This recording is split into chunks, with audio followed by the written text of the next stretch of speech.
الحمد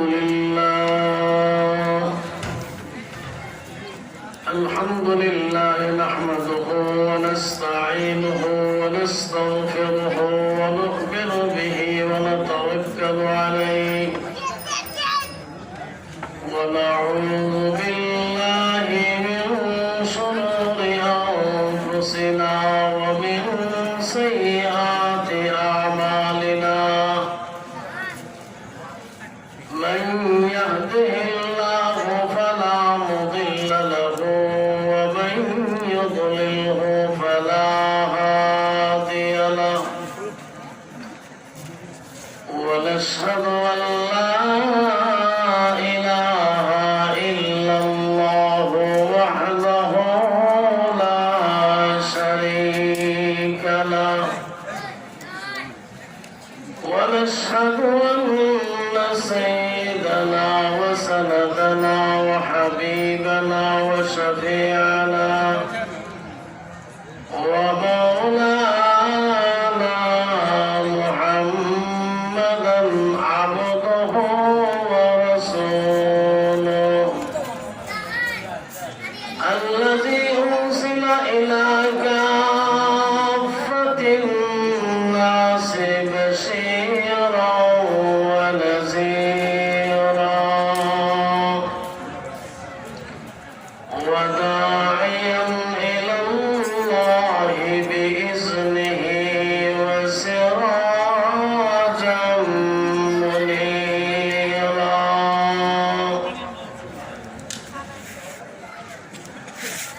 أما بعد فأعوذ بالله من الشيطان الرجيم بسم الله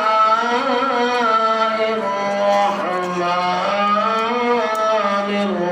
الرحيم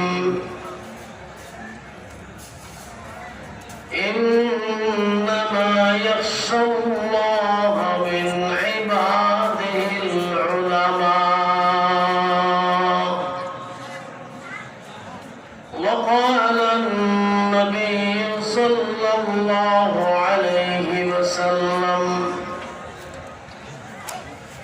أنا أعلمكم بالله وأخشاكم به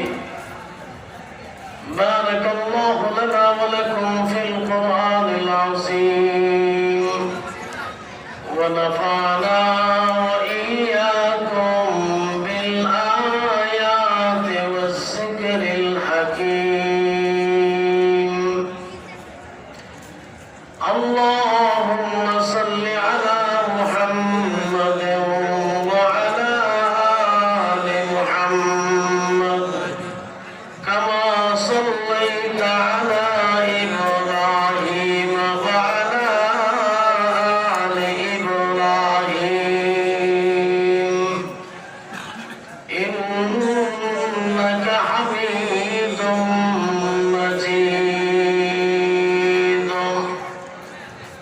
اللهم بارك على محمد وعلى آل محمد كما باركت على إبراهيم وعلى آل إبراهيم إنك حميد مجيد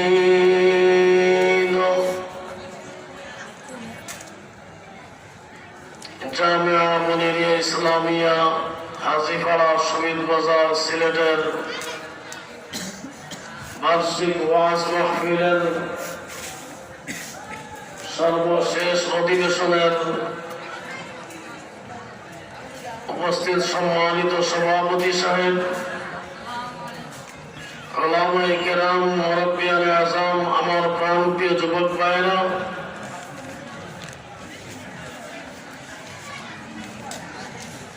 সর্বপ্রথমে আমরা আল্লাহ পাক রব্বুল আলামিনের শুকরিয়া আদায় করি আলহামদুলিল্লাহ।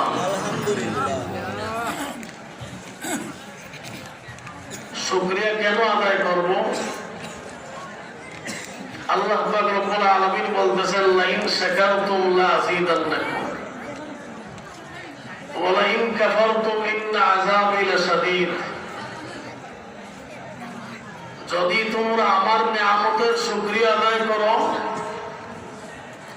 তাহলে আমি তোমাদের উপর যে নিয়ামত দিয়েছি আরো বেশি বাড়ায় দিব, আর যদি অকৃতজ্ঞ হও তাহলে যা দিয়েছি তাও ছিনিয়ে নিব, শেষ। এবং আখিরাতের মধ্যে কঠিন শাস্তি রয়েছে। আজকের এই বাৎসরিক ওয়াজ মাহফিল বলেন তো এই এলাকার জন্য এটা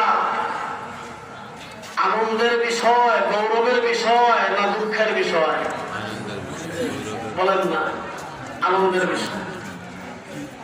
এই ওয়াজ মাহফিলের দাম আল্লাহর কাছে কত বেশি যদি বুঝতাম তাহলে এই রাস্তাঘাটে আমরা না দাঁড়ায় আমরা সবাই মাহফিলে এসে বসে পড়তাম। যখন আসমান থেকে আল্লাহ পাক রব্বুল আলামিন ঘোষণা দিবেন যারা এই ওয়াজ মাহফিলে বসেছেন ওরা যখন আল্লাহর পক্ষ থেকে মাফি পাবে, তখন যারা রাস্তাঘাটে ঘোরাফেরা করতেছে, বাজারের মধ্যে ঘোরাফেরা করতেছে, বলেন তো ওরা আল্লাহর পক্ষ থেকে মাফি পাবে? পাবে না। এখন বলেন তো যদি এখানে গানের কোনো আয়োজন করা হইতো তাহলে মানুষ কেমন হইতো? অনেক বেশি হইতো। লক্ষ লক্ষ লক্ষ লক্ষ না বললেও শত শত বা হাজার হাজার মানুষ হইত, ঠিক কিনা? সহস্রাধিক মানুষ হইত। বলেন তো এখন এখানে ওয়াজ মাহফিলে মানুষ বেশি না এখানে বাজারে মানুষ বেশি? আজকে যে বছরের মধ্যে একটা ওয়াজ মাহফিলের আয়োজন করা হইল, দিনের যে দুই একটা কথা আমরা যদি শুনতে পারি, আমল করতে পারি, হতে পারে এই কথাটা আমার নাজাতের জরিয়া এবং মাধ্যম হয়ে যেতে পারে। কিন্তু আমরা ওয়াজ মাহফিলে না বসে বাজারে আড্ডা দিতেছি। আমি এই এলাকাবাসীর সকল স্তরের ভাইদেরকে বলতেছি, মেহরবানি করে আপনারা ওয়াজের সৌন্দর্যতা রক্ষা করুন, ওয়াজের মাহফিলের ভিতরে আসিয়ে বসে পড়ুন, দিনের কথাবার্তা শোনার চেষ্টা করুন। এই সুযোগ সবসময় আসে না, এই সুযোগ সবসময় পাবেন না।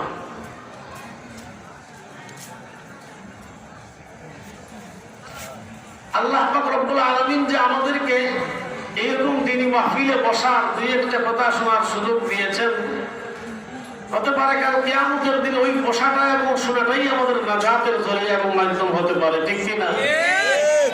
এই জন্য আমরা বলেছি যে প্রথমে আমরা আল্লাহ শুকরিয়া আদায় করি, আলহামদুলিল্লাহ।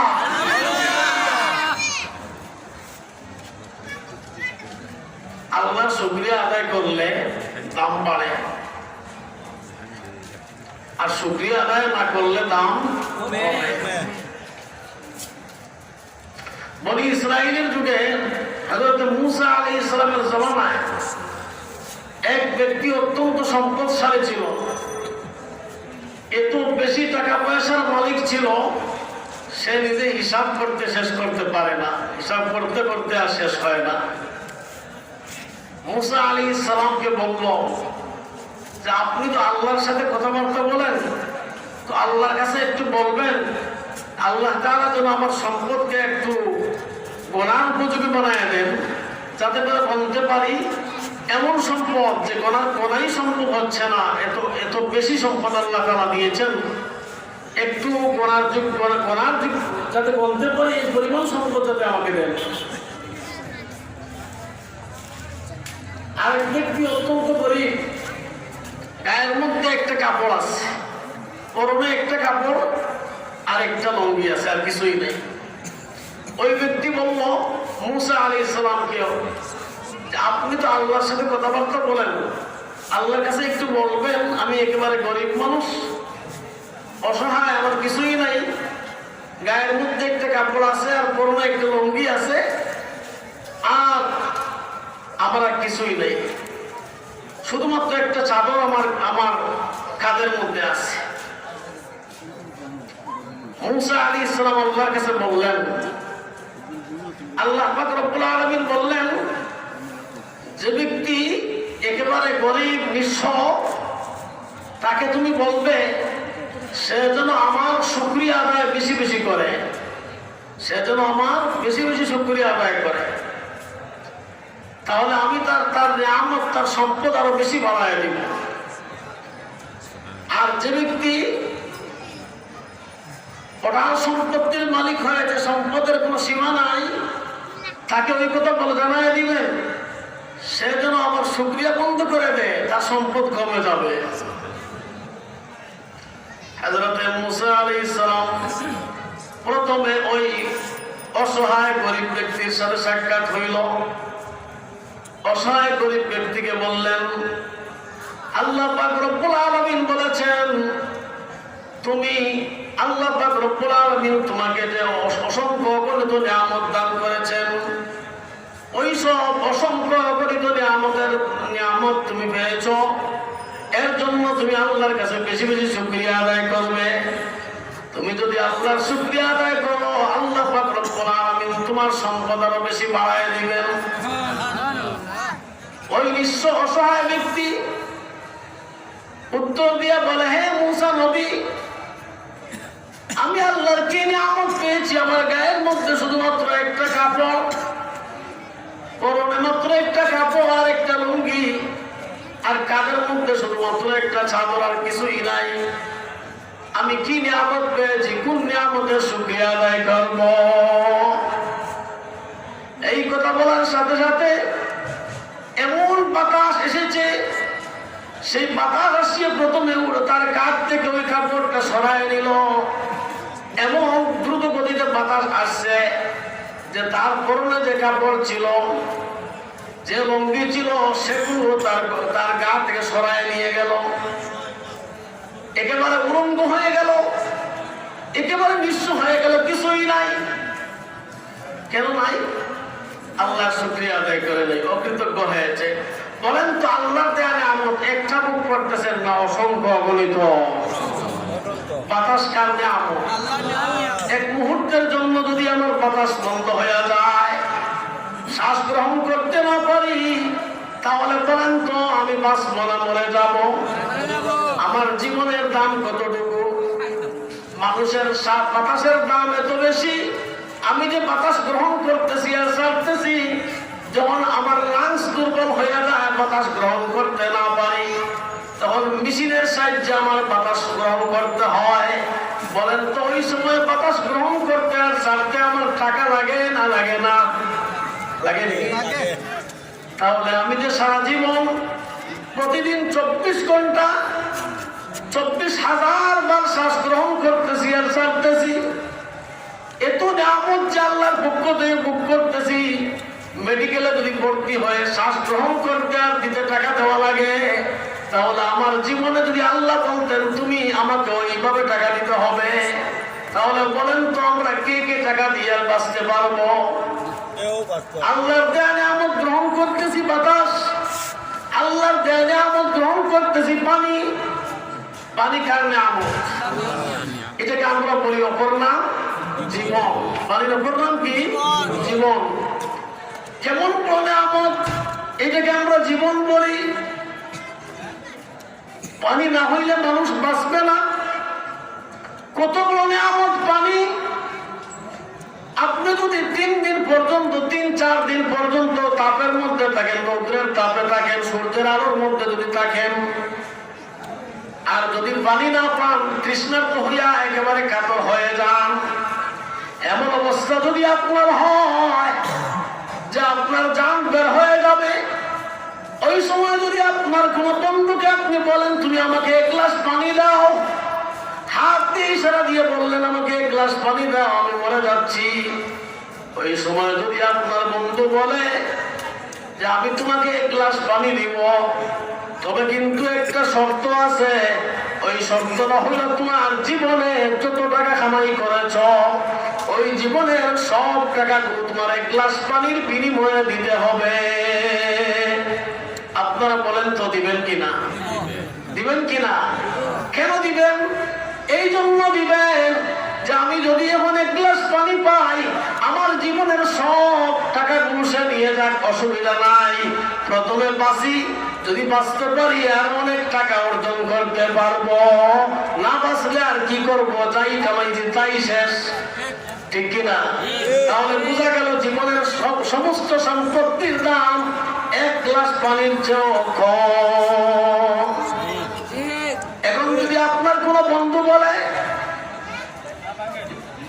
যে আপনাকে এক গ্লাস পানি দিব, তবে কিন্তু একটা শর্ত আছে, এই শর্তটা হইল আপনার জীবনে যত নেক আমল করেছেন, যত নামাজ পড়েছেন, যত রোজা রেখেছেন, যত হজ করেছেন, যত দান খয়রাত করেছেন, জীবনের সব নেক আমলগুলো আমাকে দিয়ে দিতে হবে। যদি দেন তাহলে আমি আপনাকে এক গ্লাস পানি দিব। বলেন তো আপনারা দিতে রাজি হবেন কিনা? কেন দিবেন? এই জন্য দিবেন যে আগে বাঁচি, যদি বাঁচতে পারি তাহলে আরো পরবর্তীতে আরো বেশি বেশি নেক আমল করতে পারবো। যদি বাঁচতে না পারি তাহলে তো আমলের দরজা বন্ধ হয়ে যাবে। আল্লাহর দেয়া নেয়ামত পানি ব্যবহার করতেছেন, আল্লাহর দেয়া নেয়ামত বাতাস ব্যবহার করতেছেন, আল্লাহর দেয়া নেয়ামত আগুন ব্যবহার করতেছেন, আল্লাহর দেয়া নেয়ামত পানি ব্যবহার করতেছেন, মাটি ব্যবহার করতেছেন। আল্লাহ পাক রব্বুল আলামিন ওই সবগুলো আমাদের অধীন করে দিয়েছেন, আমাদের তাবে বানায়া দিয়েছেন। যেইভাবে আমাদের প্রয়োজন সেইভাবে আমরা ব্যবহার করতে পারি, যেইভাবে আমাদের প্রয়োজন সেইভাবে ব্যবহার করতে পারি। যদি মাটি একেবারে নরম হয়ে যেত তাহলে বলেন তো বসবাসের উপযোগী হইতো? বসবাসের উপযোগী হইতো না। আল্লাহ পাক রব্বুল আলামিন মাটিকে এমন ভাবে বানাইছেন যে মাটি এটা আমাদের বসবাসের যোগ্য, এইভাবেই বানাইয়া দিয়েছে, ঠিক কিনা?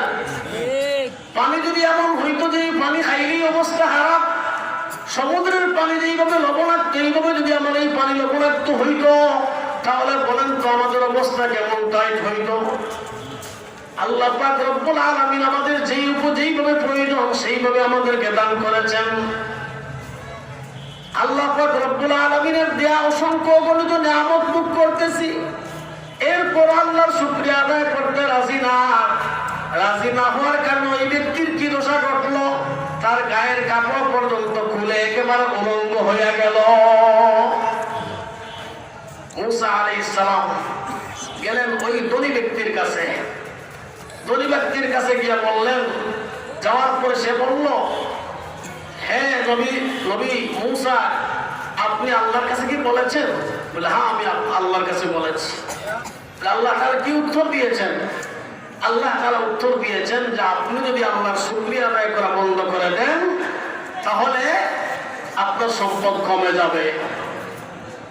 এই সময় ওই ধনী ব্যক্তির হাতের মধ্যে পানির গ্লাস ছিল। যেই মাত্র মুসা নবী বলেছেন আল্লাহর শুকরিয়া আদায় বন্ধ করে দিলে তোমার সম্পদ কমে যাবে, সাথে সাথে ওই ব্যক্তি বলে আলহামদুলিল্লাহ। কি উত্তর দিছে? আলহামদুলিল্লাহ, আল্লাহর শুকরিয়া আদায় করি যে আল্লাহ পাক রব্বুল আলামিন আমাকে এত নিয়ামত দান করেছেন। আমি কিভাবে আল্লাহর অকৃতজ্ঞ হব? আমি কিভাবে আল্লাহর শুকরিয়া আদায় বাদ দিয়া দিব? বডির মধ্যে কম্পন তৈরি হয়ে গেছে, হাত দিয়ে গ্লাস পড়ে গেছে, যতটুকু অংশের মধ্যে পানি গেছে সব অংশগুলো স্বর্ণে পরিণত হয়ে গেছে। সবাই বলবেন না সুবহানাল্লাহ? আরো জোরে সুরে বলেন সুবহানাল্লাহ। এই যে মাটি স্বর্ণে পরিণত হইল কিসের বরকতে? বলেন না কিসের বরকতে? এই আলহামদুলিল্লাহ বলার বরকতে। যদি আলহামদুলিল্লাহ না বলতেন তাহলে মাটি স্বর্ণ হইতো? আল্লাহর শুকরিয়া আদায় করেছেন, সম্পদ বাড়ছে না কমছে? সে বাড়ার জন্য চাইছিল না কমার জন্য? কমার জন্য। সে বলতেছে আল্লাহ পাক রব্বুল আলামিন আমাকে এত সব নিয়ামত দিয়েছেন, এত সব নিয়ামত ভোগ করতেছি, আল্লাহর অকৃতজ্ঞ আমি কিভাবে হব? আল্লাহর নাশুকর আমি কিভাবে বলবো? এটা কখনো সম্ভব না। আলহামদুলিল্লাহ আলা কুল্লি হাল, সর্বাবস্থা আমি আল্লাহর শুকরিয়া আদায় করি। সর্বাবস্থায় আল্লাহর শুকরিয়া আদায় করি। আপনারা কি সর্বাবস্থায় আল্লাহ শুকরিয়া আদায় করতে চান? তাহলে বলেন তো এই এলাকার জন্য কি প্রতিদিন কি ওয়াজ মাহফিল হয় না বছরে একদিন? বছরে একদিন। বছরে একদিন ওয়াজ মাহফিল পাইছেন। এমন হইতে পারে যে ওয়াজ মাহফিলের ফিন্দালের ভিতরে যারা বসেছেন কাল কিয়ামতের দিন আপনার জীবনের সব আমল একদিকে যাবে, আর ওই বসার কারণে আপনি নাজাত পেয়ে যাবেন। এমন হইতে পারে কিনা বলেন? তাহলে এই সুযোগটা আমরা হারাইলাম। এখানে বসতে আমরা রাজি হই না, ওয়াজ মাহফিলের কথাগুলো শুনতে আমরা মন চায় না।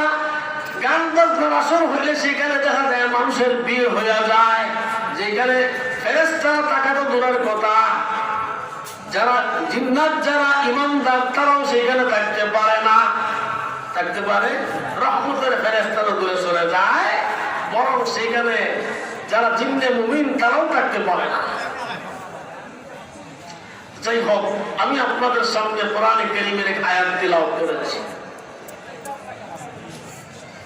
এই আয়াতের মধ্যে আল্লাহ পাক রব্বুল আলামিন বলেন, খুব ভালো করে খেয়াল করবেন, ইন্নামা ইয়াখশাল্লাহা মিন ইবাদিহিল উলামা।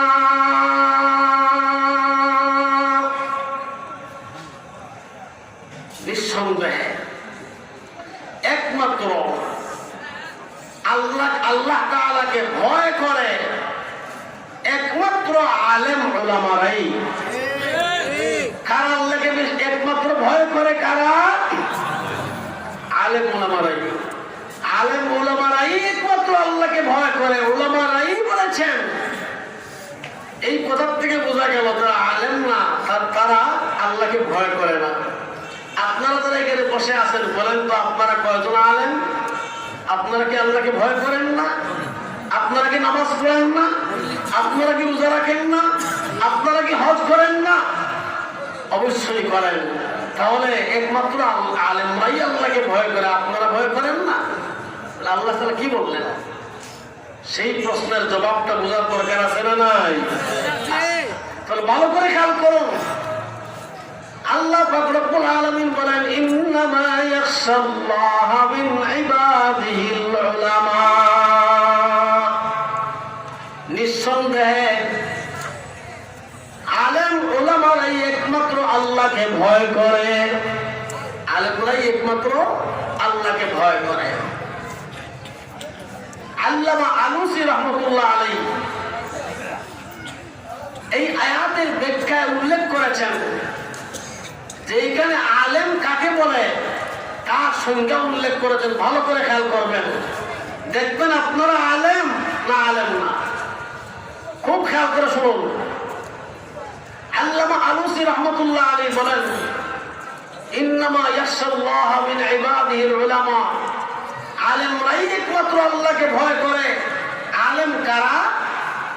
আলেম হইল যারা আল্লাহ পাক রব্বুল আলামিনের সত্তার অস্তিত্ব সম্পর্কে যারা জানে, আল্লাহ পাক রব্বুল আলামিনের যেই সমস্ত সিফাত রয়েছে, যেই সমস্ত গুণ রয়েছে, ওই সমস্ত গুণ সম্পর্কে যারা বুঝে জানে তাদেরকেই বলা হয় আলেম। তাদেরকেই বলা হয় আলেম। আল্লাহ তাআলার সত্তা সম্পর্কে আপনাদের জানা আছে না নাই? আল্লাহ কয়জন? শরীক আছে? আল্লাহর কোন শরীক আছে? কোন শরীক নাই। তাহলে আপনারা তো আলেম। আল্লাহ তাআলা যে এক, তার কোন শরীক নাই। আল্লাহু আহাদ, কুল হুয়াল্লাহু আহাদ, আল্লাহুস সামাদ।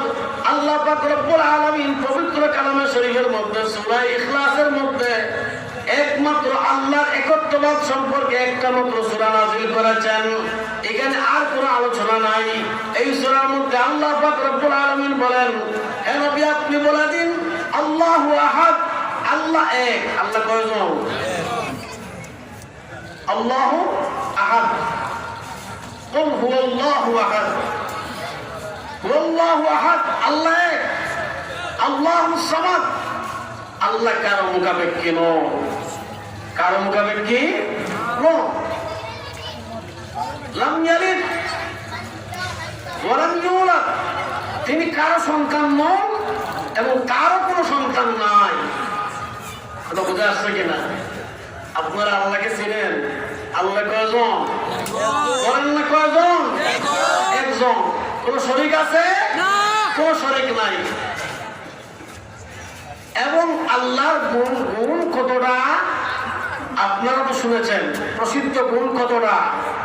আল্লাহ পাক রব্বুল আলামিনের প্রসিদ্ধ গুণ হাদিসের মধ্যে আছে 99টা। আছে না নাই? আপনাদের তো অনেকের মুখস্থই আছে। যেমন আল্লাহ পাক রব্বুল আলামিন হচ্ছেন রাযিক, রিজিক দেওয়ালা কে? আল্লাহ পাক রব্বুল আলামিন হচ্ছেন মালিক, মালিক কে? মুহয়ি, আল্লাহ তাআলা জীবন দানকারী। মুমিত, আল্লাহ তাআলা মৃত্যু দানকারী। মুইজ, ইজ্জত দানকারী। মুজিল, বেইজ্জতকারী। এই সমস্ত গুণের অধিকারী কে? আল্লাহ। আল্লাহর গুণ কয়টা? 99টা। এইসব গুণ আপনাদের জানা আছে না নাই? জানা আছে। তাহলে আল্লাহ পাক রব্বুল আলামিনের গুণ সম্পর্কেও আপনাদের জানা আছে, আল্লাহর সত্তা সম্পর্কেও আপনাদের জানা আছে।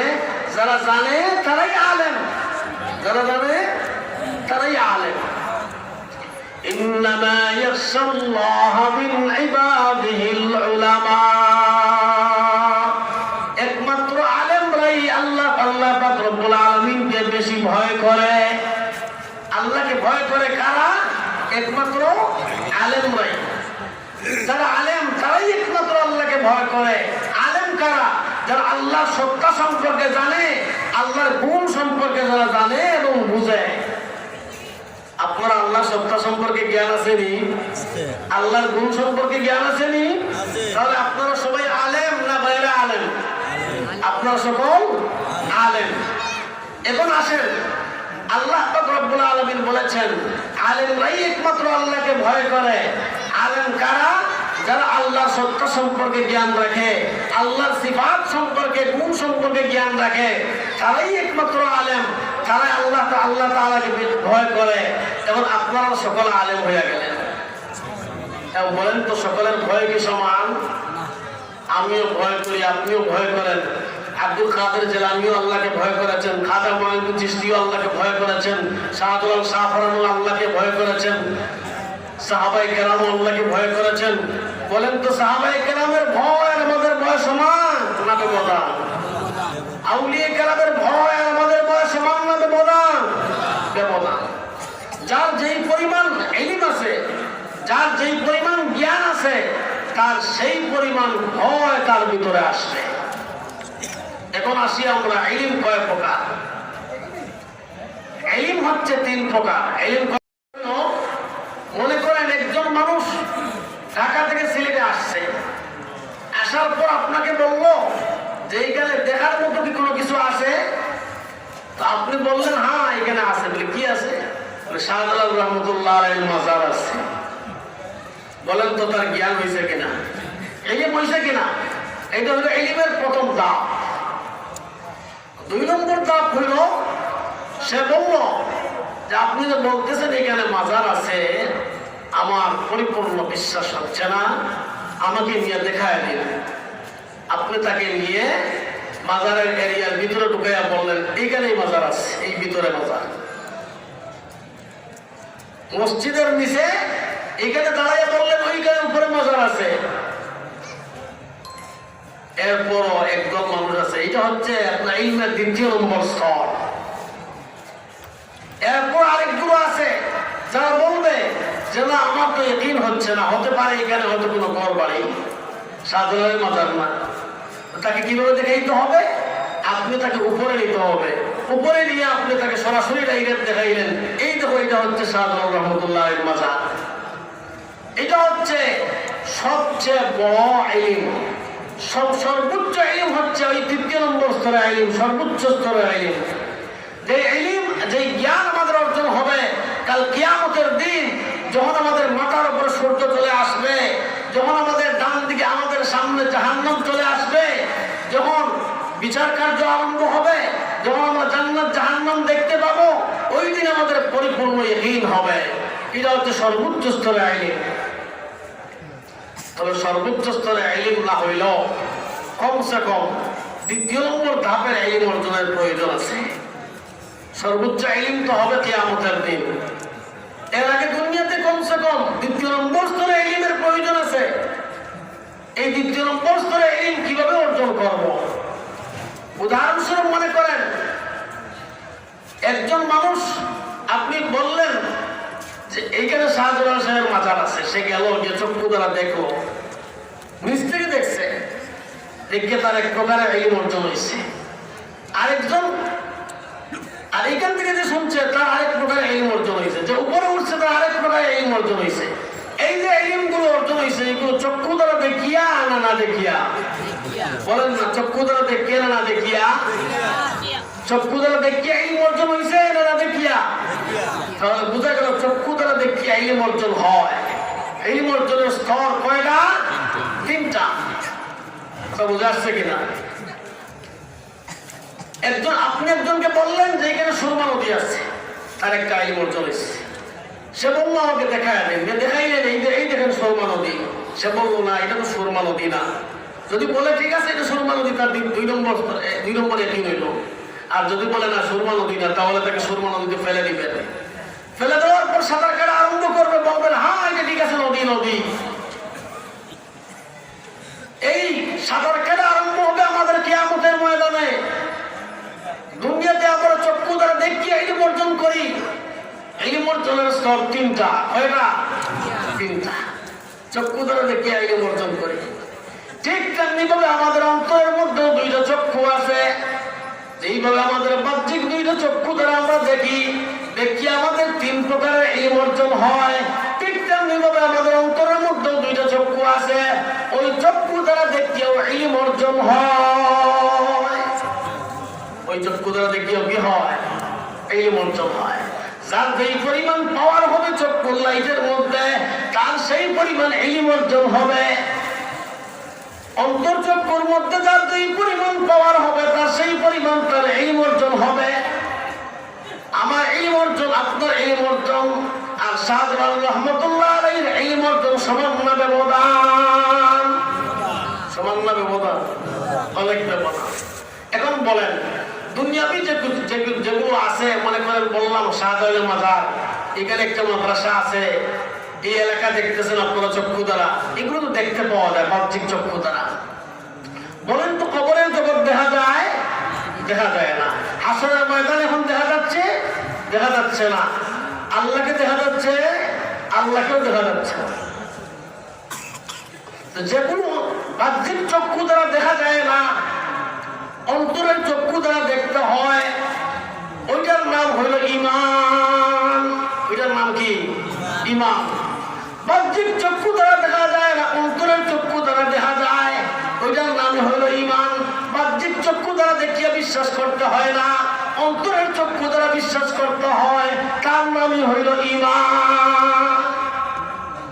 একটা সাধারণ একটা উদাহরণ দিলে বোঝা আসবে। আপনারা যারা এখানে বসে আছেন বলতে পারেন অন্তরের চক্ষু দ্বারা আবার দেখা যায় কিভাবে? আপনারা যারা এখানে বসে আছেন বলেন তো, আপনারা প্রত্যেকেই চক্ষু বুঝিয়া দেখেন তো আপনাদের বাসা দেখা যায় কিনা? কোন দিকে আপনার ভাঙন, কোন দিকে আপনার বাথরুম, কোন দিকে আপনার গেট, সবগুলো দেখা যাচ্ছে কিনা? দেখেন এখন দেখা যাচ্ছে কিনা? প্রত্যেকে দেখেন দেখা যাচ্ছে কিনা? আপনার যদি মার্কেট, কোন দিকে আপনার মার্কেট, রাস্তার কোন মোড়ে পড়েছে, এখন দেখা যাচ্ছে কিনা? আপনার চেয়ার কোন দিকে বসাইছেন দেখা যাচ্ছে কিনা? কিসের দ্বারা দেখছেন? এখন কিসের দ্বারা দেখলেন?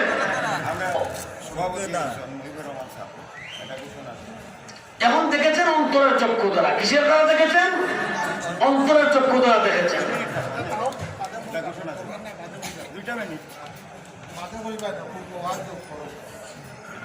অন্তরের চক্ষু দ্বারা দেখেছেন। কিসের দ্বারা দেখেছেন? অন্তরের চক্ষু দ্বারা। আপনার বাড়ির ঘর কোন দিকে, গেট কোন দিকে, চেয়ার কোন দিকে, বাথরুম কোন দিকে, বাথরুম কোন দিকে, আপনার ঘুমের সবগুলো দেখা যাচ্ছে কিনা? এখন দেখা যাচ্ছে। কিসের দ্বারা দেখতেছেন? এই চক্ষু দ্বারা না অন্তরের চক্ষু দ্বারা? অন্তরের চক্ষু দ্বারা দেখতেছেন। আল্লাহ পাক রব্বুল আলামিনকে আমার বাহ্যিক দুই চক্ষু দ্বারা আমি দেখি না, কিন্তু অন্তরের চক্ষু দ্বারা আমি দেখতে পাই। কবরের জগৎ বাহ্যিক চক্ষু দ্বারা আমি দেখি না, অন্তরের চক্ষু দ্বারা আমি দেখতে পাই। হাসরের ময়দান বাহ্যিক চক্ষু দ্বারা দেখি না, অন্তরের চক্ষু দ্বারা দেখতে পাই। কিভাবে দেখতে পাই? প্রথমে চক্ষু দ্বারা দেখলে দেখেন, প্রথমে আপনি দেখতেছেন আপনার বাহ্যিক চক্ষু দ্বারা আপনার ঘর থেকে আসছেন, ঘরের দরজা জানালা কোন দিয়ে কোনটা বাহ্যিক চক্ষু দ্বারা দেখেছেন। এখন বাহ্যিক চক্ষু বন্ধ করে অন্তরের চক্ষু দ্বারা দেখেছেন, ঠিক কিনা? তো আমরা কবরের জগৎ বাহ্যিক চক্ষু দ্বারা দেখার সুযোগ আসেনি? বলেন না আছে? সুযোগ নাই। বাহ্যিক চক্ষু দ্বারা কবরের জগৎ দেখার সুযোগ নাই, হাসরের ময়দান দেখার সুযোগ নাই, আল্লাহকে দেখার সুযোগ নাই, নবীগণকে দেখার সুযোগ নাই। সুযোগ আছে? তাহলে কিভাবে বিশ্বাস করবো অন্তরের চক্ষু দ্বারা? সেই জন্যই আল্লাহ পাক রব্বুল আলামিন 1,24,000 নবী দুনিয়াতে পাঠাইছেন। সর্বশ্রেষ্ঠ মহামানব, সর্বশেষ নবী মুহাম্মদুর রাসূলুল্লাহ সাল্লাল্লাহু আলাইহি ওয়াসাল্লামকে আল্লাহ পাক রব্বুল আলামিন মেরাজে নিয়ে, সাত আসমানের উপরে নিয়ে, আরশ পর্যন্ত নিয়ে, এরপর সিদরাতুল মুনতাহা আরশ সবগুলো দেখাইয়া, জান্নাত জাহান্নাম সবগুলো দেখাইয়া আল্লাহ পাক রব্বুল আলামিন সরাসরি তার একেবারে নিকটে এনে সবগুলো দেখাইছেন। সবগুলো নবীজি দেখিয়ে এসেছেন। যে নবী আমাদেরকে কবরের কথা বলেছেন, যে নবী আমাদেরকে হাসরের কথা বলেছেন, যে নবী আমাদেরকে আল্লাহর একাত্মবাদের দাওয়াত দিয়েছেন, যে নবী আমাদেরকে ওই ইমানিয়তের দাওয়াত দিয়েছেন, ওই নবী সবগুলো দেখেছেন কিনা বলেন? দেখেছেন কিনা? যখন মেরাজে গিয়েছিলেন কবরের জগতের সব অবস্থাগুলো আল্লাহ দেখায় দিয়েছেন। জান্নাত দেখায় দিয়েছেন, জাহান্নাম দেখায় দিয়েছেন, সবগুলো দেখাইতে দেখাইতে শেষ পর্যন্ত একেবারে আল্লাহর নিকটবর্তী সুম্মা দানা ফাতাদাল্লা ফাকানা কাবা কাউসাইনি আও আদনা, এমন নিকটে আল্লাহ নিয়ে গেছেন। বলতেছেন একটা ধনু অথবা এর চেয়ে আরো কম মধ্যখানে রয়েছে মাত্র। আল্লাহর এত বেশি নিকটে নিয়েছেন। আল্লাহ পাক রব্বুল আলামিনের সত্তাকেও আল্লাহ পাক রব্বুল আলামিনের সত্তাকেও আল্লাহর নবী দেখেছেন, ঠিক কিনা? তাহলে সবগুলো দেখিয়ে আমাদেরকে বলতেছেন বাহ্যিক চক্ষু দ্বারা দেখেছেন কিনা বলেন? দেখেছেন। এই বাহ্যিক চক্ষু দ্বারা দেখতে হইলে দুনিয়ার যে চক্ষুর পাওয়ার আছে ওই পাওয়ার দিয়ে সম্ভব হয় না। এই জন্য এই দুনিয়ার যে আমাদের হাড় আছে এই হাড়ের শক্তি দ্বারা দেখিয়ে ধৈর্য ধারণ করা সম্ভব হয় না। এই জন্যই আল্লাহর নবীকে যখন মেরাজে নিয়েছিলেন তখন আল্লাহ পাক রব্বুল আলামিন আল্লাহর নবীকে ওই সময় সিনা চাক করাইতেন, ওপেন হার্ট সার্জারি করাইয়া তার হাড়ের ভিতরে আল্লাহ পাক রব্বুল আলামিনের কুদরতিভাবে ফেরেশতাদের মাধ্যমে তার কল্পকে বের করে ওইটা দ্রুত করে তার ভিতরে এমন কুওয়াত এবং শক্তি তার ভিতরে দিয়েছেন, এই শক্তির মাধ্যমে ওই সবগুলো কবরের জগৎ, ওই জান্নাত জাহান্নামের সবগুলো দেখা কার পক্ষে সম্ভব হয়। আপনারা ভাববেন যদি ঘর থেকে বের হন অন্ধকার রাত্রে আর হঠাৎ করে দেখেন যে দোষাত লম্বা এক মানুষ আর ফাসাদ সেফটা বেউসিয়ে পড়বেন কিনা বলেন? আপনাদের তো ওই ক্ষমতাই আমাদের হাড়ের ওই ক্ষমতাই, এই ক্ষমতা দিয়ে ফেরেশতা কিভাবে দেখবো, এই ক্ষমতা দিয়ে আল্লাহকে কিভাবে দেখবো, এইটা দেখা আমাদের জন্য সম্ভব, বাহ্যিক চক্ষু দ্বারা সম্ভব নয়। এই জন্যই আমাদের নবী রাহমাতুল্লিল আলামিন কিয়ামত পর্যন্ত নবী। এই জন্য আল্লাহ পাক রব্বুল আলামিন আমাদের নবীকে সব দেখাইয়া কবরের সব অবস্থাগুলো নবীজি দেখে নিয়েছেন। আল্লাহু আকবার। জান্নাতের ভিতরে ঢুকছেন, সবগুলো দেখছেন। জাহান্নামের ভিতরে ঢুকছেন, জাহান্নামের অবস্থাগুলো সব দেখিয়া সবগুলো আল্লাহ তাআলা দেখাইছেন। সবগুলো দেখিয়া পর আসিয়া আল্লাহ পাক রব্বুল আলামিন আমাদের কাছে নবীর মাধ্যমে দাওয়াত পৌঁছাইছেন। কথা বুঝে আসছে কিনা? তাহলে বাহ্যিক চক্ষু দ্বারা দেখা হয়েছে নি। এখন আমি দেখছি বাহ্যিক চক্ষু দ্বারা, আমার নবী দেখছেন। তো আমার নবীর সাথে আমার যেই পরিমাণ কানেকশন হবে, আমার নবীর সাথে আমার যেই পরিমাণ তাআল্লুক হবে, আমার অন্তরের চক্ষুর মধ্যে সেই পরিমাণ পাওয়ারের লাইট আমার অন্তরের মধ্যে আসবে। সাহাবায়ে কেরাম রাদিয়াল্লাহু আলাইহিম আজমাইন সম্পর্কে আল্লাহ পাক রব্বুল আলামিন নিজেই ঘোষণা দিয়ে দিয়েছেন, রাদিয়াল্লাহু আনহুম ওয়া রাদু আনহু, আমি তাদের উপর সন্তুষ্ট হয়ে গেছি। কেন? সাহাবায়ে কেরাম ঈমানওয়ালা অবস্থায় আমাদের নবীকে দেখেছেন, নবীর সাক্ষাৎ নসিব হয়েছে, নবীর সাক্ষাৎ নসিব হয়েছে, ঈমানওয়ালা অবস্থায় নবীর সাক্ষাৎ নসিব হয়েছে। যখন আল্লাহর নবী ওই সাহাবীর দিকে যখন তাকাইছেন, তাকানোর সাথে সাথে তার অন্তরের চক্ষুর পাওয়ার এই পরিমাণ বেড়ে গেছে যে ওই সাহাবী গুনাহ নিয়ে কবরে যাওয়া সম্ভব হয় না। আমরা যদি কোনো গুনাহ করি তো আমরা চাই সেটাকে লুকায় রাখতে, ঠিক কিনা বলেন? চাই কিনা? কোনো গুনাহ করলে যাতে কোনো মানুষ না জানে। কিন্তু সাহাবায়ে কেরামের অবস্থা শুনুন। এক মহিলা নবীজির দরবারে আসছে, আসিয়ে বলতেছে, ইয়া রাসূলুল্লাহ, ইয়া হাবিবাল্লাহ, আমি খারাপ কাজ করে নিয়েছি, অন্তঃসত্ত্বা হয়ে গেছি, আমার পেটের মধ্যে বাচ্চা হয়ে গেছে। ইয়া নবী, হে নবী, আমি কি করব? আমার অন্তঃসত্ত্বা হয়ে গেছি, আমাকে শাস্তি প্রয়োগ করুন, আমি কোন গুনাহ নিয়ে খবরে যাইতে চাই না।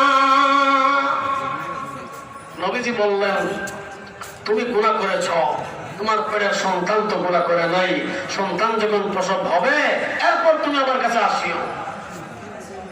সন্তান যখন প্রসব হয়েছে, নবীজির দরবারে আসিয়া বলেন, ইয়া রাসূলুল্লাহ, ইয়া হাবিবাল্লাহ, আমার উপর শাস্তি প্রয়োগ করুন। নবীজি বলেন, এখনো সময় আসে নাই, এই বাচ্চার উপর তোমার হক রয়েছে, তাকে দুধ খাওয়াইতে হবে। দুধ খাওয়ানো শেষ হওয়ার পর ওই মহিলা নবীজির দরবারে আসে, বাচ্চার হাতে একটা রুটি দিয়ে নবীজির দরবারে আসিয়া বলে, ইয়া রাসূলুল্লাহ, ইয়া হাবিবাল্লাহ, আমার সন্তান এখন রুটি খাইতে পারে, দুধ খাওয়া বন্ধ করে দিয়েছে, আমি জিনা করে নিয়েছি, আমার উপর শাস্তি প্রয়োগ করুন। এই শাস্তির দ্বারা আমার জীবনের কোনো গুনাহ বাকি থাকে না, সব গুনাহ শেষ হইয়া যায়।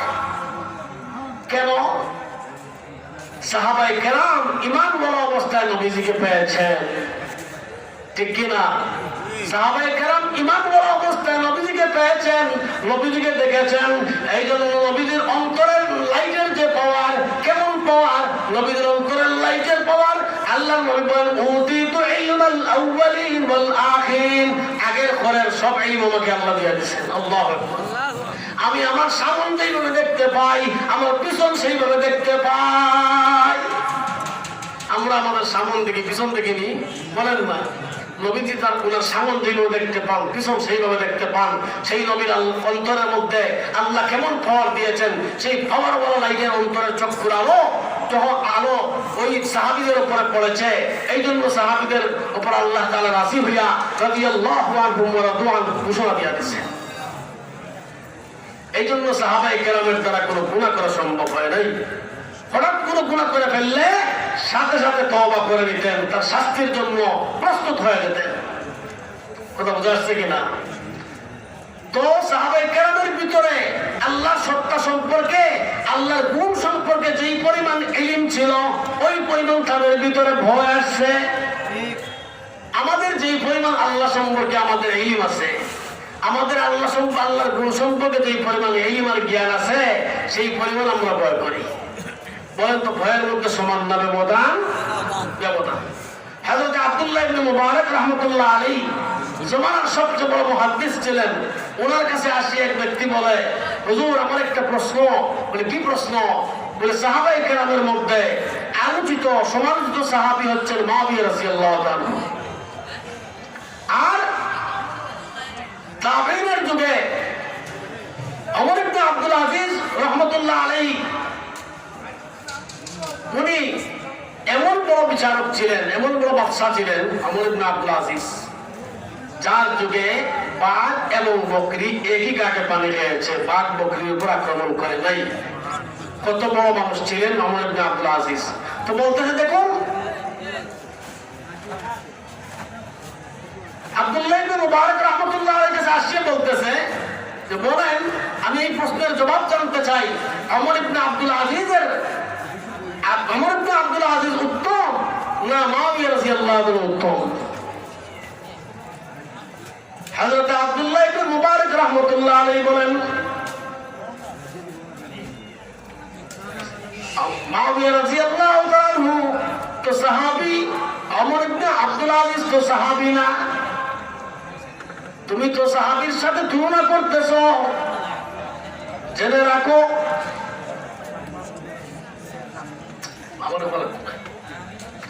জেনে রাখো, হযরত মুআবিয়া রাদিয়াল্লাহু তাআলা আনহু আল্লাহর নবীর সাথে যখন জিহাদের মধ্যে গিয়েছিলেন, সেই ঘোড়া আরোহণ করে জিহাদের মধ্যে গিয়েছিলেন, সেই সমস্ত বালিকোনা বালুকণা মুআবিয়া রাদিয়াল্লাহু আনহু নাকের ছিদ্র দিয়ে ঢুকেছিল। এই একটা বালুকণা যদি এক পাল্লার মধ্যে রাখা হয়, আর ওমর ইবনে আব্দুল আজিজের মতো কিয়ামত পর্যন্ত যারা সাহাবীরা সব বলি আব্দালকে যদি এক পাল্লার মধ্যে রাখা হয়, ওই বালুকণার পাওয়ার বেশি হবে।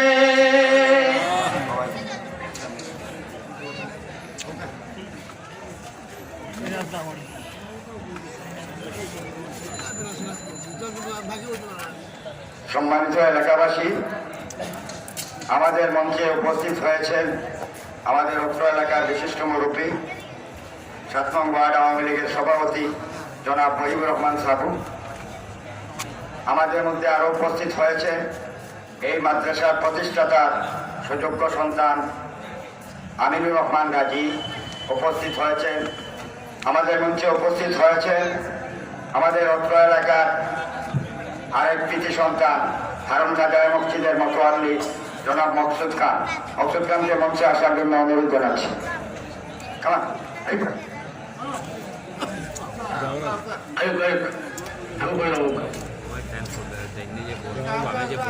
আমি আপনাদের সামনে যে কথা বললাম যে ওমর ইবনে আব্দুল আজিজ নয়, যদি কিয়ামত পর্যন্ত যত ওলি আব্দাল এসেছেন সবাইকে যদি এক পাল্লার মধ্যে রাখা হয়, আর সাহাবী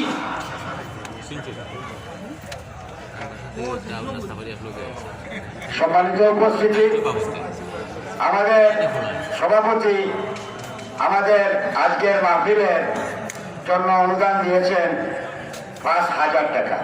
৫,০০০ টাকা উনি অনুদান করেছেন জনাব মহিবুর রহমান সাবু। আসসালামু আলাইকুম। আপনারা হলো সহযোগিতা অরুকা মাদ্রাসা তো আমরা এলাকা মসজিদও আমরা এলাকার মসজিদটা কাম বাকি রয়েছে। আমি তো যতটুকু পারলাম সাহায্য করলাম। মসজিদ আছে মোটামুটি আমরা দেখবো মাদ্রাসাটা আপনারা ওখানে একটু খেয়াল করুকা। ইয়ে যতক্ষণ অসুবিধা যতক্ষণ ঢুকা বেশি দিবার তো আর নাই। আর সামনে যদি বড় করে করা যাইব পালা তাহলে আসসালামু আলাইকুম। তো যার ইলম যে পরিমাণ আছে আর আল্লাহর প্রতি ভয় সেই পরিমাণ ভয়। আমি আপনাদের সামনে এই কথা বলেছিলাম, আমরা সবাই আলেম না আলেম না বলেন না? আপনারা আলেম না আলেম না? আপনারা সবাই আলেম তো কিভাবে বুঝলেন? আমি আপনাদের সামনে সংজ্ঞা দিয়েছি।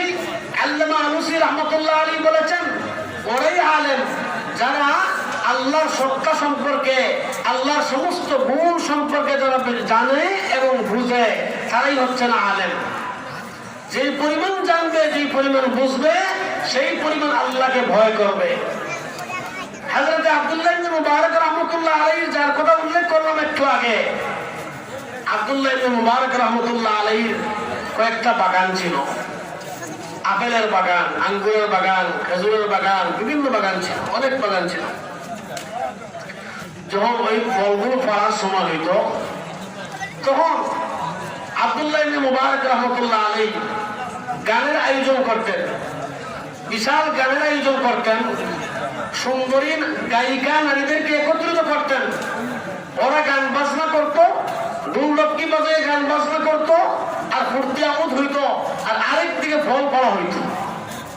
কথা বুঝে আসছে কিনা? একদিন এইভাবে গান বাজনা হইতেছে। আব্দুল্লাহ ইবনে মুবারক রাহমাতুল্লাহ আলাইহি নিজেও গান বাজনা করতেছেন, নিজেও দুতারা বাজাইতেছেন। দুতারা বাজাইতে বাজাইতে এক পর্যায়ে আব্দুল্লাহ ইবনে মুবারক রাহমাতুল্লাহ আলাইহি ঘুম এসে গেছে, ঘুমায় পড়েছেন। ঘুম থেকে উঠছেন, ঘুম থেকে উঠে দুতারা আবার বাজানো আরম্ভ করেছেন। এখন দুতারা তো বাজে না, তাকাইলেন দুতারার মধ্যে কি কোনো সমস্যা আছে? দেখেন কোনো সমস্যা নাই, আবার বাজানো আরম্ভ করলেন। হঠাৎ করে দুতারার ভিতর দিয়ে আল্লাহ পাক রব্বুল আলামিনের কোরআনে কারীমের একটা আয়াত বের হয়ে আসলো। ألم يعلم الذين آمنوا أن تخشع قلوبهم لذكر الله। এখনো কি সময় আসে নাই আল্লাহর ভয়ে, অন্তরের মধ্যে আল্লাহর ভয়ে, অন্তরে আল্লাহর ভয় আসবে, আর সেই ভয়ে সে আল্লাহর জিকির করবে। সেই সময় এখনো কি আসে নাই? এখনো কি আসে নাই? কে বলতেছেন? আল্লাহ তাআলা। এই আল্লাহ পাক রব্বুল আলামিনের কালামে শরীফ কোরআন মজিদের এই আয়াত এই দুতারা ভিতর থেকে বাজে উঠছে। আব্দুল্লাহ ইবনে মুবারক রাহমাতুল্লাহ আলাইহি উনি তো আরবি বুঝেন, বললেন যে বুঝলাম না কিচ্ছু, গান বাজাইতেছি, গায়িকার গান শুনতেছি, গায়িকার নাচ গান বাজনা দেখতেছি আর শুনতেছি, আমোদ প্রমোদ করতেছি, আর দুতারা ভিতর দিয়ে আবার আল্লাহর কালামের আওয়াজ ভেসে উঠে, এই কোন অবস্থা?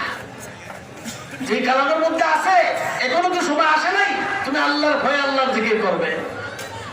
আব্দুল্লাহ ইবনে মুবারক রাহমাতুল্লাহ আলাইহি অন্তরে আল্লাহর ভয় এসে গেছে, আল্লাহর ভয় এসে গেছে। তাড়াতাড়ি গেছেন ইমাম আবু হানিফা রাহমাতুল্লাহ আলাইহির কাছে। আবু হানিফা রাহমাতুল্লাহ আলাইহির কাছে গিয়ে ইলম অর্জন করে জমানার সবচেয়ে বড় মুহাদ্দিস, জমানার সবচেয়ে বড় ফকিহ হয়েছেন। আল্লাহু আকবার। এবং ওনার সব বাগানগুলো আল্লাহর রাস্তায় সদকা করে দিয়েছেন। যেই পরিমাণ ইলম সেই পরিমাণ ভয়, ইলম যেই পরিমাণ হবে ভয় সেই পরিমাণ হবে। আমাদের ইলম কতটুকু? যেই পরিমাণ ইলম সেই পরিমাণ ভয়। আচ্ছা বলেন তো, আমাদের যুবক ভাই যারা আছেন এখানে, আমরা কি আমাদের আব্বা আম্মার সাথে কি বেয়াদবি করি না? বেয়াদবি করেন কিনা বলেন? সমাজে এমন লোক নাই যারা আব্বা আম্মার সাথে বেয়াদবি করে কিনা?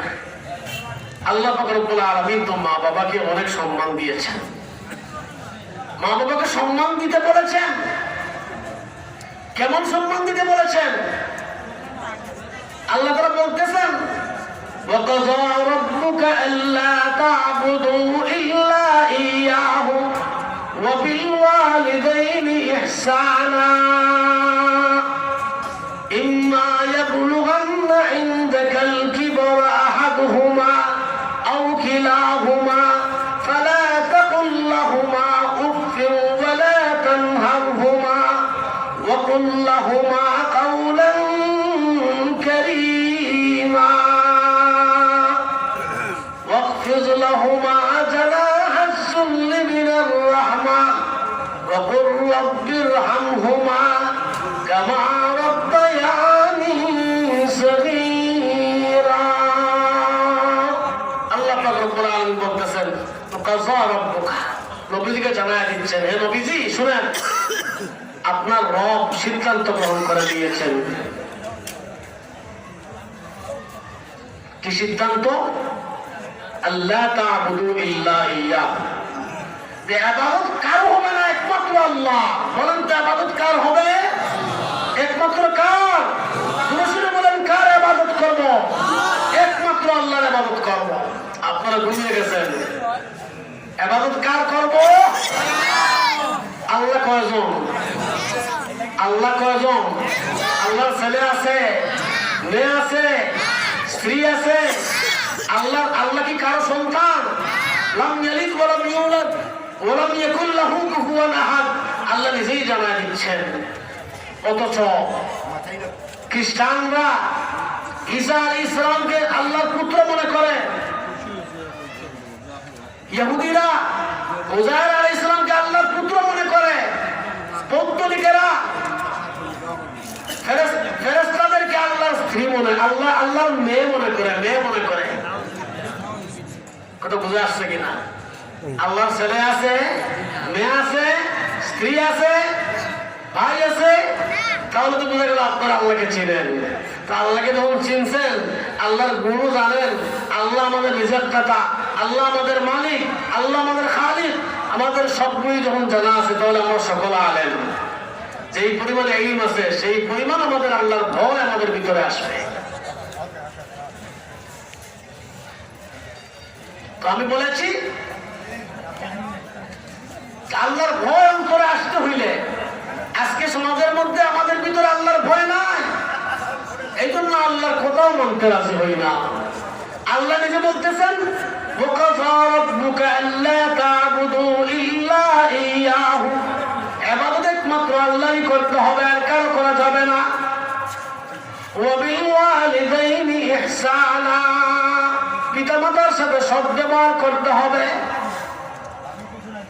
إِمَّا يَبْلُغَنَّ عِندَكَ الْكِبَرَ أَحَدُهُمَا أَوْ كِلَاهُمَا فلا تقل لهما أف ولا تنهرهما وقل لهما قولا كريما আল্লাহ তাআলা বলতেছেন তোমাদের পিতামাতা উভয় জন অথবা একজন যদি তোমরা পেয়ে যাও বৃদ্ধ বয়সে এমন কোন আচরণ পিতামাতার কাছ থেকে যদি পাও যে আচরণে তোমাদের অসহ্য হয় তখন তোমাদের মুখ দিয়ে যেন উফ শব্দ বের না হয়। সম্মান সুযোগ আলোচনা করবে, সম্মান সুযোগ কথা বলবে, সম্মান সুযোগ ব্যবহার করবে এবং ওয়াকফিজ লাহুমা জানাহাজ যুল্লি মিনার রাহমা। জানাহ বলা হয় বাজু মানে ডানা। যেইভাবে দেখেন পাখি যখন উড়াল দেয় তখন ডানা এইভাবে এরকম ডানা এরকম করে সামনের দিকে অগ্রসর হয়। বলতেছেন তোমার বিনয়ের ডানা তোমার পিতা মাতার নিচে বিছায় দাও।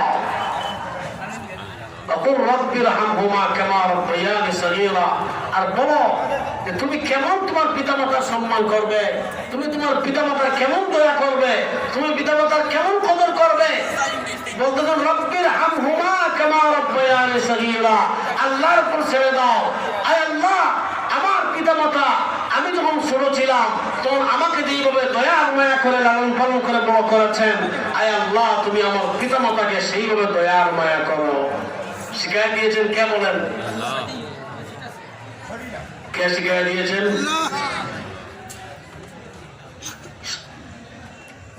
আমাদের এই বর্তমান বিশ্বের শেখুল ইসলাম জাস্টিস হযরত মাওলানা তাকি উসমানী, উনি ওনার এক বয়ানের মধ্যে একটা উদাহরণ উল্লেখ করেছেন। ভালো করে বুঝবেন যে এক বৃদ্ধ ব্যক্তি সে তার ছেলেকে লেখাপড়া করায়, উচ্চ লেভেলের শিক্ষা অর্জন করাইছে, উচ্চ লেভেলের ডিগ্রি সে অর্জন করেছে। এমন পিতা বৃদ্ধ বয়সে পৌঁছে গেছে। তো পিতা একদিন ঘরের বারান্দায় বসছে, বৃদ্ধ পিতা। ওই সময় বারান্দায় আসি একটা কাক বসছে, কাক। তো ওনার ছেলের সময় ঘরের ভিতরে ছিল। পিতা তার ছেলেকে ডাক দিছে, তুমি এদিকে আসো। ছেলে আসছে। আসার পর বললো, পিতা তার ছেলেকে বলল, বাবা বলো তো এটা কি? ছেলে বললো, আব্বু এটা তো কাক। চলে গেছে। যাওয়ার পর আবার ডাক দিয়ে আনছে, আবার ডাক দিয়ে আনিয়ে বলে, বলো তো এটা কি? পিতা বলতেছে, একটু আগে বললাম কাক। বলিয়ে চলে গেছে। আবার তাকে ডাক দিয়ে আনিয়ে বলে, আব্বু আসো, বলো তো এটা কি? তখন ছেলে বলে, দুইবার বললাম এটা কাক, আপনি কি বুঝেন না? এটা কাক। শক্তভাবে বললো, বড় আওয়াজে বললো কাক। বলিয়া চলে গেল। আবার তাকে ডাক দিয়ে আনছে, আমি বললো, বলো তো আব্বু এটা কি? তো ছেলে কিন্তু ছেলের রাগ বেড়ে গেছে। রাগান্বিত কণ্ঠে বললো, আপনাকে কয়েকবার বললাম এটা কাক, আপনি কি বুঝেন না? বারবার বলতেছেন। তখন পিতা ঘরের ভিতরে গেছে। বৃদ্ধ পিতা ঘরের ভিতরে গিয়ে একটা ডায়েরি আনছে। ডায়েরি আনিয়ে ওই ডায়েরিটা খুলছে। খুলিয়ে একটা পৃষ্ঠা বের করে ছেলের হাতে দিছে। বললো, তুমি আব্বু তুমি সেই পৃষ্ঠাটা পড়ে দেখো। ছেলে পড়তেছে। কি লিখছে আব্বু শুনেন। বাপ কি লিখছে, পিতা কি লিখছে?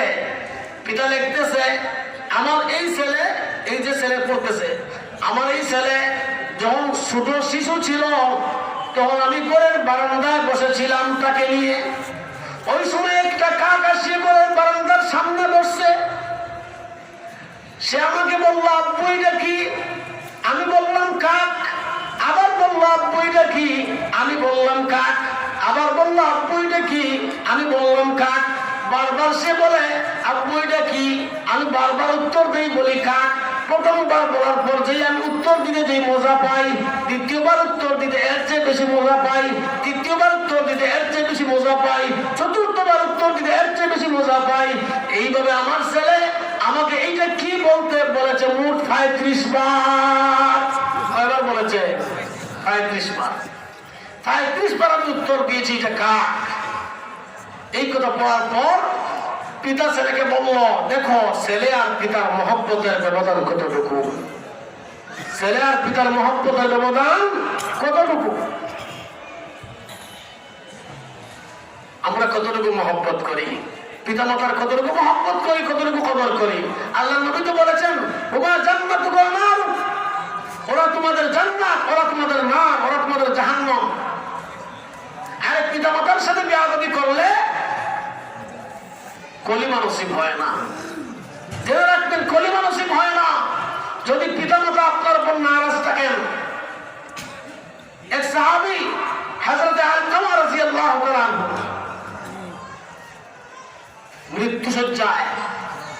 মৃত্যুসজ্জায় আছেন, তার স্ত্রী তাকে বলতেছেন তুমি কলিমা পড়ো, বলতেছেন লা ইলাহা ইল্লাল্লাহ, বারবার বলতেছেন। আলকামা রাদিয়াল্লাহু তাআলা মুখ দিয়ে কলিমা বের হচ্ছে না, কলিমা বের হয় না। আলকামার স্ত্রী নবীজির দরবারে গিয়ে বলেন, ইয়া রাসূলুল্লাহ, ইয়া হাবিবাল্লাহ, আমার স্বামী মরণাপন্ন অবস্থায়, আমি তার কাছে বারবার বলতেছি কলিমা শুনে হয় না।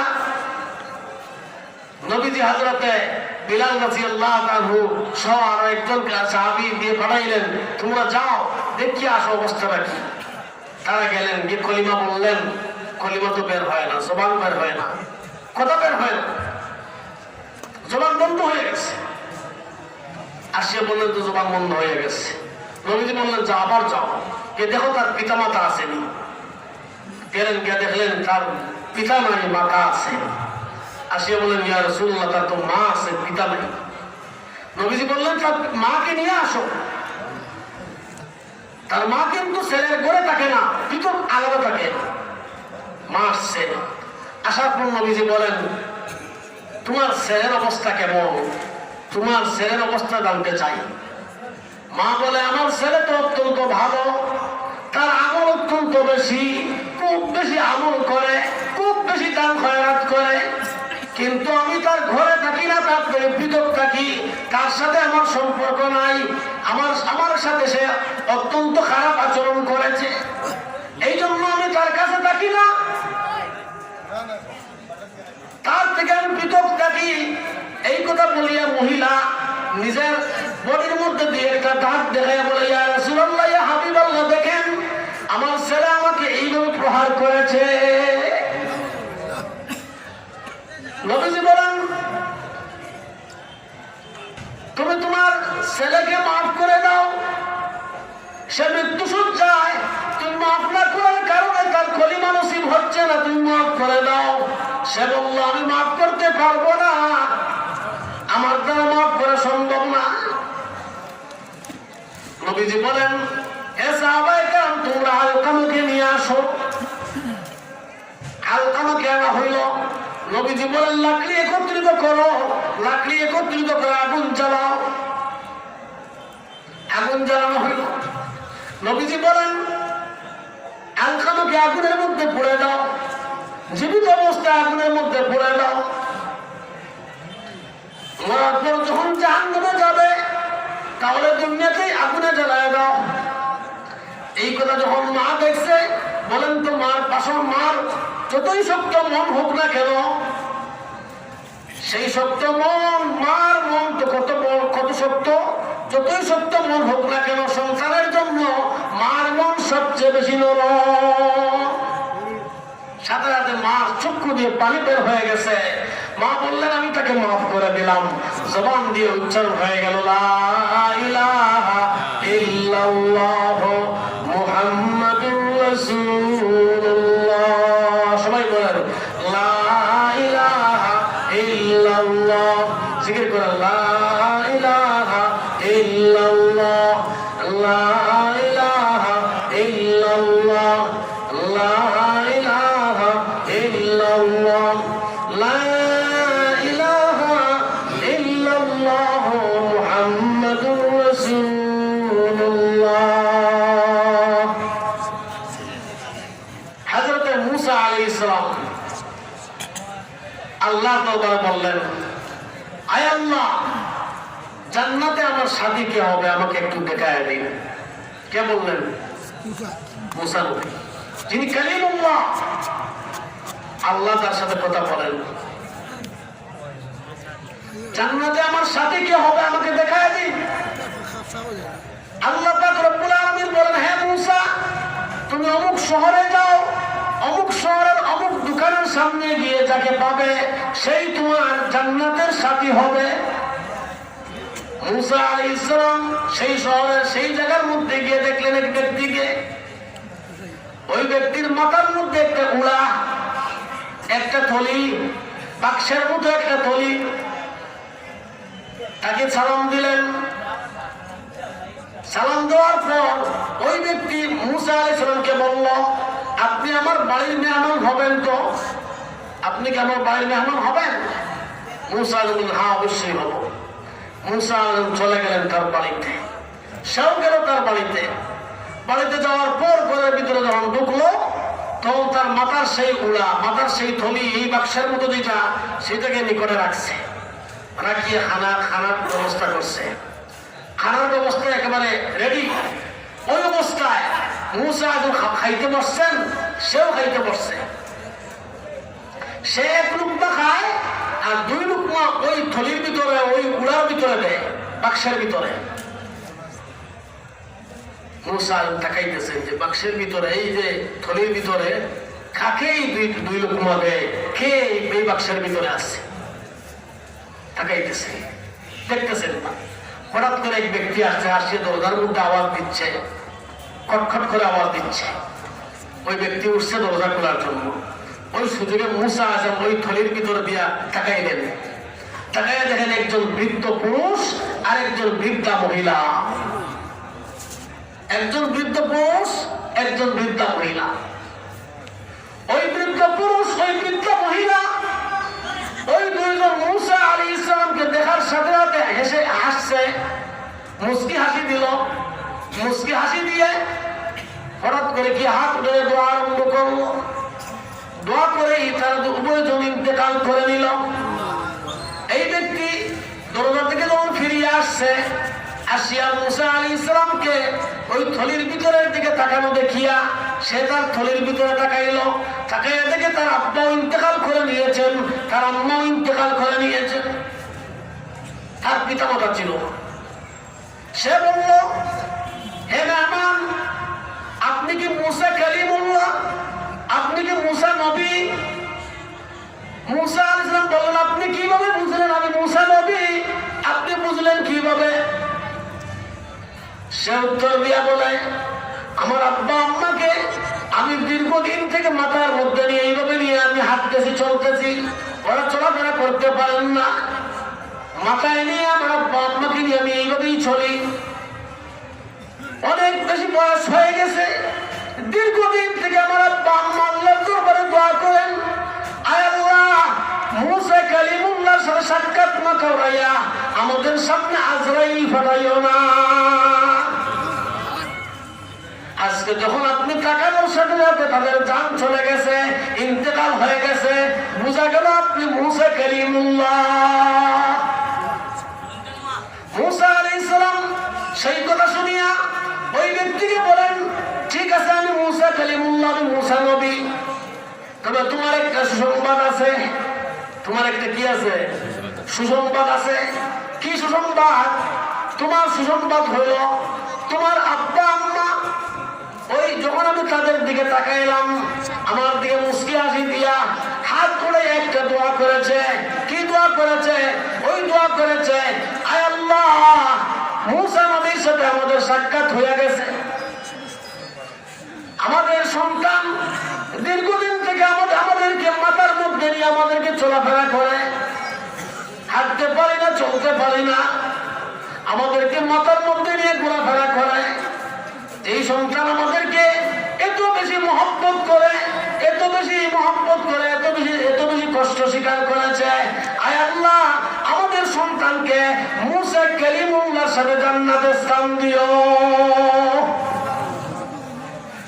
মুসা নবী সেই কথা বলিয়া বলেন, তোমার পিতামাতার দোয়া কবুল হইয়া গেছে, তোমার পিতামাতার দোয়া কবুল হইয়া গেছে। এটা বোঝা যাচ্ছে কিনা? তুমি জান্নাতে আমার সাথী হবে। জান্নাতে কি হবে? আমার সাথে হবে। বলেন তো এত বড় মর্যাদা যে মুসা কালিমুল্লাহ আল্লাহর সাথে কথা বলেন, সেই মুসা আলাইহিস সালামের সাথে জান্নাতে যাওয়ার সুযোগ কার মাধ্যমে পেয়েছে? বলেন না, কার মাধ্যমে পেয়েছে? পিতামাতার খিদমত করার দ্বারা। পিতামাতার খিদমত করবেন তো পিতামাতাকে কষ্ট দিবেন, কঠিন কথা বলবেন, এমন কথা বলবেন যে কথা বললে পিতামাতা নারাজ হয়। তাদের সাথে সুন্দর আচরণ করতে হবে, সুন্দর আচরণ করতে হবে। আপনারা সবাই জানেন সাহাবায়ে কেরামের যুগে বড় একজন ওলি ছিলেন ওয়াইস কর্মী রহমতুল্লাহ আলাইহি। ওয়াইস কর্মী সাহাবায়ে কেরামের যুগে বড় একজন ওলি ছিলেন। তাই না ইয়া ওয়াজ হইরা বলতে কি মানুষই ওয়াইস কর্মী রহমতুল্লাহ আলাইহি এত বড় বুজুর্গ ছিলেন, ঈমান এনেছেন নবীজির যুগে, কিন্তু নবীজির সাক্ষাৎ হয় নাই। কেন? মা তার অসুস্থ, মার খিদমত করতে হয়। এমনে তার বাড়ি, এমন বাড়ি, এমনে থাকেন। নবীজির সাক্ষাৎ হওয়া অনেক কঠিন ব্যাপার, মাকে ছেড়ে আসতে হবে। নবীজির কাছে অনুমোদন চাইলেন, আমি মাকে ছেড়ে আপনার সাক্ষাৎ করতে পারি? আমার আম্মা তো অসুস্থ। নবীজি বললেন, তুমি আমার সাক্ষাৎ করার চেয়ে তোমার মা খিদমত করা আরো বেশি প্রয়োজন। এই জন্য ওয়াইস কর্মী রহমতুল্লাহ আলাইহি মা খিদমতে রয়েছেন। নবীজির সাক্ষাৎ নসিব হয় নাই, কিন্তু আল্লাহর নবী ইন্তেকালের আগে নিজের জুব্বা দিয়ে দিয়েছেন ওয়াইস কর্মীকে দেওয়ার জন্য। আল্লাহর নবীর কেমন আশিক ছিলেন ওয়াইস কর্মী। আল্লাহর নবীর দান্দান মুবারক শহীদ হয়েছে, দান্দান মুবারক শহীদ হয়েছে যুদ্ধের ময়দানে। আর ওয়াইস কর্মী শুনেছেন কোন দাঁত শহীদ হয়েছে ওয়াইস কর্মী তো জানেন না। একটা একটা করে 32টা দাঁত নিজের ব্যাংকে দিয়েছেন নবীজির মহব্বতে। আল্লাহর নবী ওয়াইস কর্মী সম্পর্কে সুসংবাদ দিতে গিয়ে বলেন, খলিফাতুল মুসলিমিন হযরত ওমর ফারুক রাদিয়াল্লাহু তাআলাকে, যে ওমর ফারুক রাদিয়াল্লাহু তাআলা, নবীজি বলেন লাউ কানা বাদি নবিয়্যান লাকানা ওমর, আমার পর যদি কেউ যদি নবী হতেন তাহলে ওমর ফারুক নবী হতেন। বুঝেন ওমর ফারুক কত বড়, বুঝতে পারছেন তো? সেই ওমর ফারুককে নবীজি বলেন, হে ওমর, যদি মদিনায় আসবে ওয়াইস কর্ম এলাকা থেকে, এমনের কর্ম এলাকা থেকে এক ব্যক্তি আসবে, তার নাম হবে ওয়াইস, তার পরিচয় এমন এমন হবে, তার আকৃতির গঠন এমন এমন হবে, সবগুলো বলে দিলেন। যদি তার সাক্ষাৎ হয় তাহলে তার কাছ থেকে দোয়া নিও, তার কাছ থেকে দোয়া নিও। এবং নবী দুনিয়া থেকে বিদায় নিয়ে গেছেন। ওমর ফারুক প্রতিদিন খবর রাখেন এমন থেকে কোন কাফেলা আসছে। অপেক্ষা করতে করতে একদিন পেয়ে গেলেন, পরিচয় পেয়ে গেলেন, ওয়াইস কর্মীর পরিচয় পেয়ে গেলেন। ওয়াইস কর্মীকে জড়িয়ে ধরলেন, জড়িয়ে ধরে কাঁদা আরম্ভ করে দিলেন। বললেন, হে ওয়াইস, আপনি আমার জন্য দোয়া করেন। ওয়াইস কর্মী বলেন, আপনি খলিফাতুল মুসলিমিন, আপনি এত বড় সাহাবী, আপনি আমার কাছে দোয়া চাইতেছেন, যার সম্পর্কে আল্লাহ নবী সুসংবাদ দিয়েছেন জান্নাতের। ওমর ফারুক রাদিয়াল্লাহু তাআলা বলেন, আল্লাহর নবী বলেছেন আপনার কাছ থেকে দোয়া নেওয়ার জন্য, আপনার দোয়া কবুল হবে, আপনার দোয়া কবুল হবে, আপনি আমার জন্য দোয়া করুন।